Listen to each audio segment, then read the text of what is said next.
Halo teman-teman, pernahkah kita berpikir mengapa masyarakat memiliki aturan, nilai, pola perilaku tertentu?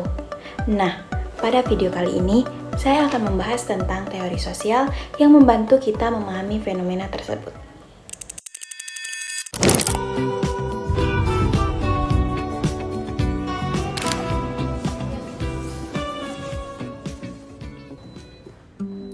Assalamualaikum warahmatullahi wabarakatuh. Sebelumnya perkenalkan, saya Naila Larasati dengan NIM 250420337. Yang saya hormati Ibu Yulia Hanusalina SIP MAP selaku dosen pengampu mata kuliah Teori Sosial.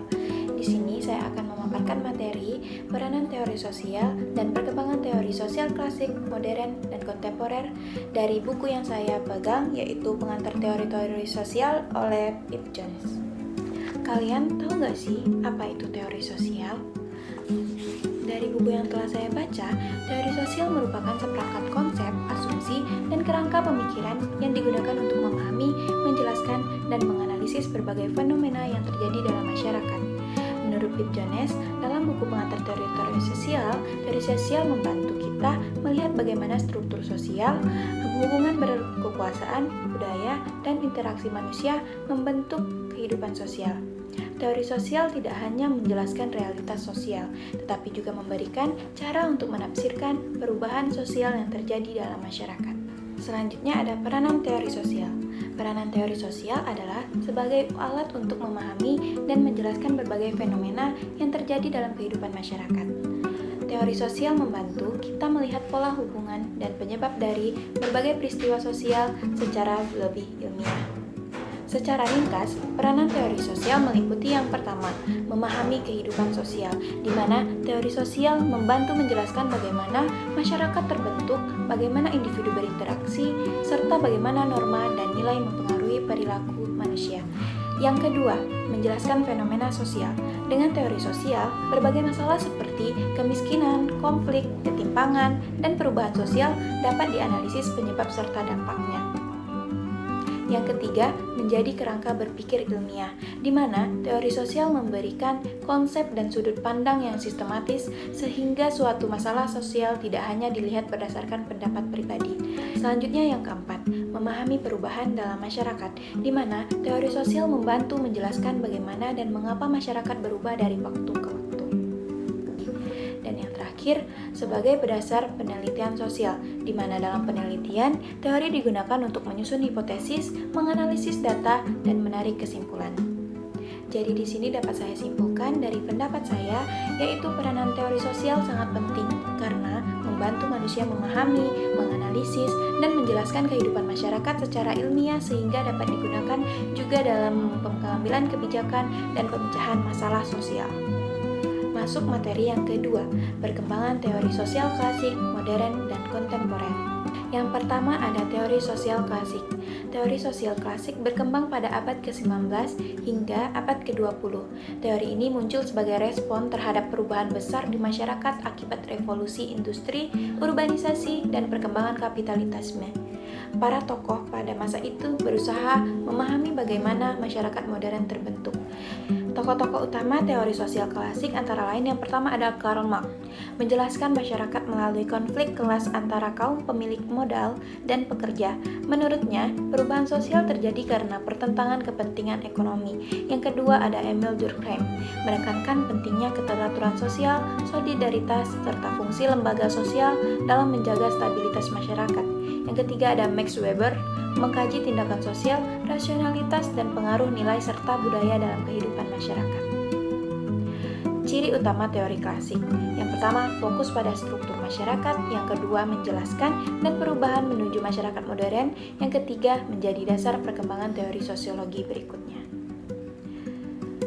Peran teori klasik. Teori sosial klasik memiliki peran penting dalam perkembangan ilmu sosial, yaitu yang pertama menjadi dasar kajian sosiologi modern, yang kedua memberikan konsep awal tentang struktur masyarakat, yang ketiga membantu memahami perubahan sosial dalam masyarakat industri, dan yang terakhir menjadi landasan bagi munculnya berbagai teori baru.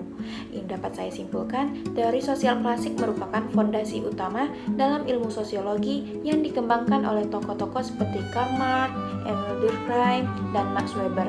Pemikiran mereka membantu menjelaskan struktur, konflik, dan dinamika masyarakat modern sehingga menjadi dasar bagi perkembangan teori sosial hingga saat ini.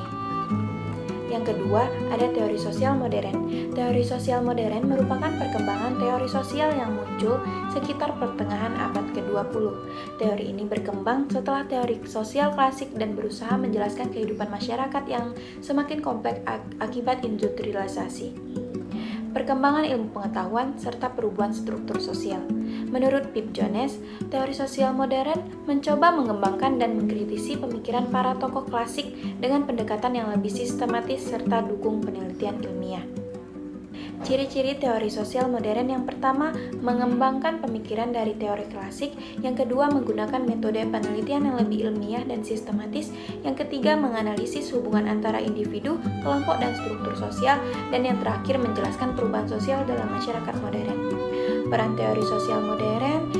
Teori sosial modern memiliki beberapa peran penting, yaitu yang pertama, mengembangkan teori-teori yang lebih relevan dengan masyarakat modern.